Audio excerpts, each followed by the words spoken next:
Sentence তো একটা, এক নম্বর হচ্ছে সেন্টেন্স, দুই নম্বর হচ্ছে ফ্রেজ, তিন নাম্বার হচ্ছে কি ক্লজ। ঠিক আছে, আমরা এই সংক্ষেপে লিখছি, সেটা একটু বুঝে নেব। তো এই বিষয়টা একটু আমাদেরকে ভালোভাবে ক্লিয়ার করে নিতে হবে। প্রথমত যদি বলা হয় যে হোয়াট ইজ সেন্টেন্স, তাহলে সেন্টেন্স যদি বলা হয় তাহলে সেক্ষেত্রে আমাদেরকে সবসময় মাথায় রাখতে হবে sentence is a group of words and it has a subject and final verb and it make a complete sense. the sentence এ কি থাকবে, একটা সাবজেক্ট থাকবে, একটা ভার্ব থাকবে, সাবজেক্ট থাকবে, ভার্ব থাকবে এবং একটা কমপ্লিট সেন্স আমাকে এখানে দিবে। ঠিক আছে, এটা হচ্ছে সবসময় আমাদের জানতে হবে, এটা হচ্ছে কি সেন্টেন্স, কমপ্লিট একটা সেন্স দিবে। ঠিক আছে, সাবজেক্ট থাকবে, ভার্ব থাকবে এবং একটা কমপ্লিট সেন্স দিবে। কিন্তু যদি আমরা ফ্রেজে যাই তাহলে ফ্রেজে কিন্তু আমরা সেটা কিন্তু দেখতে পাই না। ফ্রেজে কি হয় না, ফ্রেজ তো গ্রুপ অফ, সেন্টেন্সে যেমন গ্রুপ অফ ওয়ার্ডস, ফ্রেজও গ্রুপ অফ ওয়ার্ডস, বাট এখানে কিন্তু কোনো তোমার একটা কমপ্লিট সেন্স তুমি পাবে না। ঠিক আছে, কমপ্লিট কোনো সেন্স পাওয়া যাবে না ফ্রেজে কমপ্লিট সেন্স পাওয়া যাবে না, কিন্তু গ্রুপ অফ ওয়ার্ডস হবে। ঠিক আছে, আর একটা বিষয় যে এই যে ফ্রেজ কিন্তু ইনক্লুড থাকবে সেন্টেন্সের মধ্যে, ফ্রেজ কোথায় থাকবে, সেন্টেন্সের মধ্যে ইনক্লুড থাকবে, বাট সেন্টেন্স কখনো কিন্তু সেন্টেন্স কখনো সেন্টেন্স কখনো ফ্রেজের মধ্যে ইনক্লুড থাকবে না। হ্যাঁ, ফ্রেজ থাকবে কিসে, ফ্রেজ থাকবে সেন্টেন্সের মধ্যে, কিন্তু সেন্টেন্স কখনো ফ্রেজের মধ্যে ইনক্লুড থাকে না। ঠিক আছে, তো হচ্ছে ফ্রেজ। তাহলে ফ্রেজও হচ্ছে গ্রুপ অফ ওয়ার্ডস, যেখানে আমার একটা কমপ্লিট সেন্স দিবে না, আর এখানে সাবজেক্ট ভার্বও থাকবে না, আর ফাইনাল ভার্বও থাকে না। এবার যদি আমরা চলে আসি তাহলে সেটা হচ্ছে কি ক্লজ। ক্লজটা হচ্ছে এখানে গ্রুপ অফ ওয়ার্ডস, ক্লজও হচ্ছে গ্রুপ অফ ওয়ার্ডস, যার একটা সাবজেক্ট থাকবে, ফাইনাল ভার্ব থাকবে। একটা বিষয় হচ্ছে যে ক্লজে কখনো কমপ্লিট সেন্স দিতেও পারে, আবার কখনো নাও দিতে পারে। ঠিক আছে, এটা সাবজেক্ট ভার্বও থাকবে, ভার্বও থাকবে, বাট এখানে কোনো কোনো সময় কমপ্লিট সেন্স দেয়, আবার কোনো কোনো সময় কমপ্লিট সেন্স দেয় না। তো এই হচ্ছে তিনটা বিষয় আমাদের, সেই বিষয়টা নিয়ে আমাদের আজকে আলোচনার বিষয়। তাহলে প্রথমত আমরা যেটা নিয়ে আলোচনা করলাম, প্রথমত হচ্ছে সেন্টেন্স, তারপরে ফ্রেজ, তারপরে হচ্ছে কি ক্লজ। তাহলে আজকে বেসিক যে আমরা সেন্টেন্স সম্বন্ধে অলরেডি ভালো একটা ভিডিও দেওয়া আছে, সেটা তোমরা চাইলে চ্যানেলে গিয়ে দেখে নিতে পারো। এবার চলে এসেছি আমরা ফ্রেজ আর clause, the phrase and the clause নিয়ে আজকে আমরা ডিটেলস নিয়ে আলোচনা করব। দেখো এখানে দুটো সেন্টেন্স আমরা সুন্দরভাবে রেখেছি। যে সেন্টেন্সটা হচ্ছে কি, the sun set in the West, অর্থাৎ সূর্য পশ্চিম দিকে অস্ত যায়, সেট। এখানে একটা সানসেট, এখানে একটা স্পেস যদি হতো এই জায়গাটায়, সানসেট। ঠিক আছে, তো এবার দেখো এখানে যদি সানটাকে সাবজেক্ট ধরি তাহলে সেটটা হচ্ছে ভার্ব, সান সাবজেক্ট যদি হয় সেট হবে কি ভার্ব। তাহলে সানসেট সাবজেক্ট ভার্ব, আর এইটুকু আমরা অবজেক্ট হিসাবে ধরতে পারি। তাহলে সানসেট এই টোটালটা হচ্ছে কি একটা সেন্টেন্স। প্রথমত এটা হচ্ছে একটা সেন্টেন্স।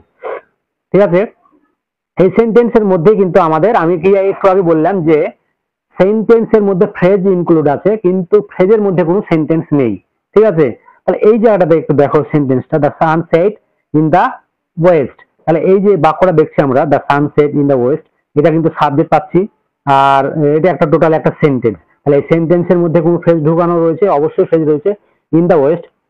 এইটুকু হচ্ছে আমাদের এখানে ফ্রেজ, এইটুকু হচ্ছে কি, এইটুকু হচ্ছে ফ্রেজ, এইটুকু হচ্ছে phrase.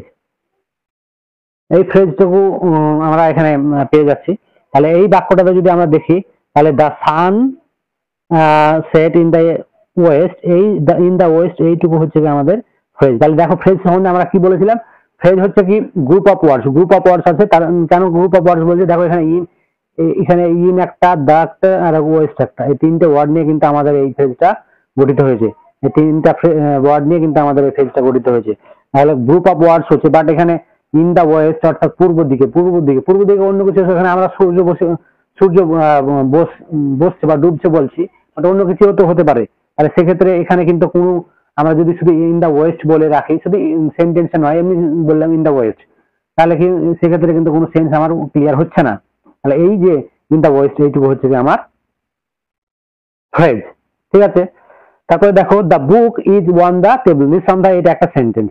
The book is on the table, নিঃসন্দেহে এটা কি এটা একটা সেন্টেন্স। এবার এই সেন্টেন্সে দেখা যাক যে দ্য বুক, বুকটা হচ্ছে, দ্য বুকটা কি, বুকটা হচ্ছে সাবজেক্ট, আর ইজটা হচ্ছে ভার্ব, আর এই ওয়ানটা আগে আমরা অবজেক্ট হিসাবে ধরতে পারি। আর ওয়ান দ্য টেবিল এইটুকু কিন্তু আমাদের একটা ফ্রেজ। অন দ্য টেবিল এই বাক্যের হচ্ছে কি ওয়ান দ্য টেবিল, এইটুকু হচ্ছে ফ্রেজ। দেখো এখানেও তাই, যে তিনটে ওয়ার্ড নিয়ে এই ফ্রেজটা গঠিত হয়েছে, একটা ওয়ান আছে, দা আছে, তারপরে টেবিল আছে। এখানে কি সাবজেক্ট আছে? না। এখানে কি ভার্ব আছে? না। তাহলে কি এটা কি কোনো কমপ্লিট সেন্স দিতে পারবে? না। কেন, কেন পারবে না? যদি আমি বলি ওয়ান দ্য টেবিল, এখন টেবিলের উপরে বুক থাকতে পারে, ক্যাট থাকতে পারে, মোবাইল থাকতে পারে, যে কোনো জিনিস থাকতে পারে। তাহলে কি আমাদের কমপ্লিট সেন্স দিচ্ছে? অবশ্যই দিচ্ছে না। তাহলে সেক্ষেত্রে অন দ্য টেবিল কিন্তু এখানে আমাদের ফ্রেজ হিসাবে কাজ করছে। তাহলে বারবার আমি বলছি, তাহলে এবার যদি আমরা ডিটেলসে বিষয়টা দেখি যে হোয়াট ইজ ফ্রেজ যদি বলা হয়, যদি বলা হয় যে হোয়াট ইজ ফ্রেজ, তাহলে কি হবে না? প্রথমে দেখো, তাহলে phrase is a group of ওয়ার্ডস, বারবারই বলছি যে গ্রুপ অফ ওয়ার্ডস আছে, হুইচ মেক সেন্স, যেটা একটা সেন্স হয়তো করতে পারে, মাঝে করতে পারে, বাট নট কমপ্লিট সেন্স, কিন্তু কমপ্লিট একটা সেন্স দিবে না। অন দ্য টেবিল, হ্যাঁ টেবিলের উপরে, এইটুকু বুঝতে পারছি, বাট টেবিলের উপরে কি রয়েছে সেইটুকু যদি বলা যায়, তাহলে কিন্তু তখন কিন্তু আমার সেন্টেন্সের এই ফ্রেজের কিন্তু মানে আমি সম্পূর্ণ পাচ্ছি না। তাহলে হোয়াট ইজ ফ্রেজ, এখানে আমরা এইটুকু মাথায় রাখবো। তাহলে phrase is a group of words which make sense but not complete sense, sense তৈরি করতে পারে বাট কিন্তু কমপ্লিট সেন্স দিবে না। কেন কেন কমপ্লিট সেন্স দিবে না? আমি যদি বলি ওয়ান দ্য টেবিল, এখন ওয়ান দ্য টেবিলে কি রয়েছে? এখন বইও থাকতে পারে, মোবাইল থাকতে পারে, আচ্ছা একটা ক্যাটও বসে থাকতে পারে, তাহলে কি রয়েছে সেই কমপ্লিট সেন্স কিন্তু আমাদের এখানে দিচ্ছে না। সেই কারণে ইন দ্য ওয়েস্ট আর ওয়ান দ্য টেবিল এই দুটোকে আমরা এখানে উদাহরণ হিসাবে নিতে পারি, এখানে উদাহরণ হিসাবে নিতে পারি। তাহলে ইন দা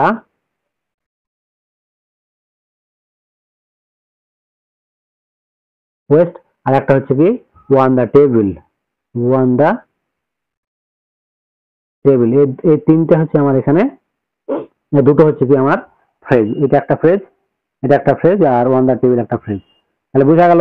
তাহলে আবার যদি বলা যায় তাহলে ফ্রেজ কি, তাহলে phrase is a group of words, group of ওয়ার্ডস হবে, ঠিক আছে, একসঙ্গে বেশ কয়েকগুলো ওয়ার্ড, বেশ কয়েকটা ওয়ার্ড থাকবে, দুটোও থাকতে পারে, ঠিক আছে, কিন্তু কোন কোন সময়তে এটা কমপ্লিট সেন্স দেয়, নেক্সট কমপ্লিট সেন্স দেয়, বাট এটা সেন্স দেয় কিন্তু কমপ্লিট সেন্স দেয় না। এটা কি দেয়? সেন্স দেয়, which make sense, which make sense একটা সেন্স দেয় বাট নট কমপ্লিট সেন্স, কিন্তু কমপ্লিট সেন্স দেয় না, একবার টোটাল একটা ধারণা আমাদের এখানে দিতে পারে না। সেই কারণে এটাকে আমরা ফ্রেজ বলবো। তাহলে ফ্রেজের যদি উদাহরণ আরো কিছু নেওয়া যায়, তাহলে ফ্রেজের আরো উদাহরণ কি, এখানে তো পেলাম আন্ডার, আন্ডার দ্য টেবিল, তারপরে হচ্ছে কি ওয়ান দ্য ওয়াল,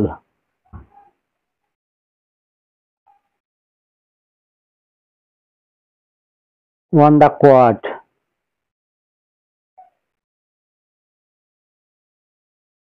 তাহলে দেখো এই আন্ডার দ্য টেবিল, তারপর one the wall, one the quart, এগুলো কিন্তু আমাদের একটা সেন্স দিচ্ছে।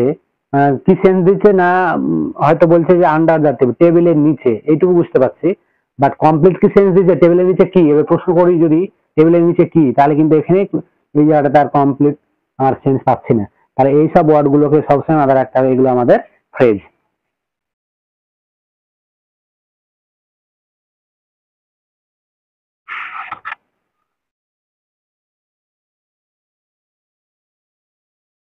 এবারে আমরা এটা ফ্রেজ, ফ্রেজ এইটুকু আলোচনা করলাম।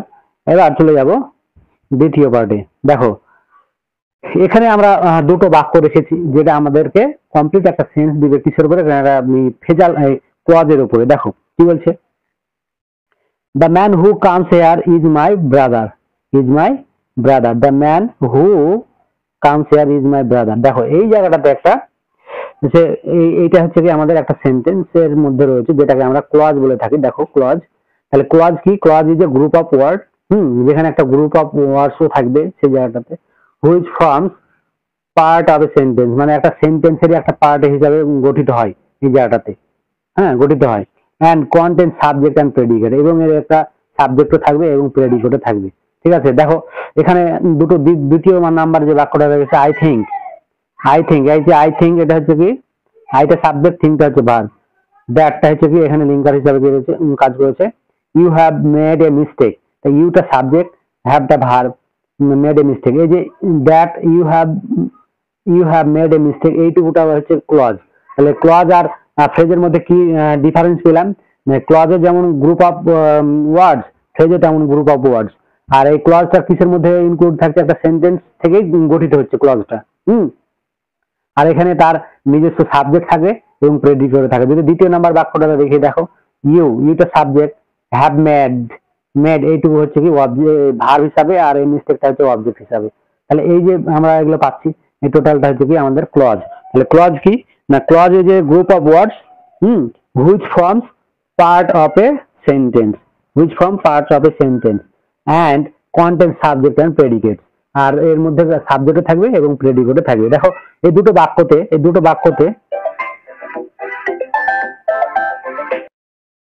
তাহলে এখানে বলাই যেতে পারে যে এই যে দুটো বাক্য রেখেছি, who comes here is my brother, এইটুকু আমাদের ক্লজ। দ্বিতীয় বাক্যতে that you have made a mistake, এইটুকু আমাদের ক্লজ। তাহলে আবার যদি আমরা পুনরায় আর একবার বলি, তাহলে হোয়াট ইজ ক্লজ? তাহলে যে clause is a group of words which forms part of a sentence, মানে যেটা গঠিত হয় একটা সেন্টেন্সের মধ্যে। এটা গোটাটা একটা সেন্টেন্স রয়েছে, এই অংশটুকু আমরা ক্লজ হিসাবে ধরছি। আর এর মধ্যে subject, content, subject and predicate, subject থাকে এবং প্রেডিকেট থাকে। তো তাহলে এখানে ক্লজে কি থাকছে না, একটা সাবজেক্টও থাকছে এবং প্রেডিকেটও থাকছে। দ্বিতীয় বাক্যটা যদি দেখি আমরা, the you have made a mistake, তাহলে ইউটা হচ্ছে সাবজেক্ট, হ্যাভ মেডটা হচ্ছে ভার্ব, আর এই মিস্টেকটা হচ্ছে কি অবজেক্ট। ঠিক আছে, তাহলে এই হচ্ছে আমাদের ক্লজ। আচ্ছা, এবার আমরা দ্বিতীয় পার্টে যাবো, কিছু এক্সারসাইজ এখন করে নিব। আই থিঙ্ক ফ্রেজ এবং ক্লজ নিয়ে কোনো সমস্যা আর থাকবে না।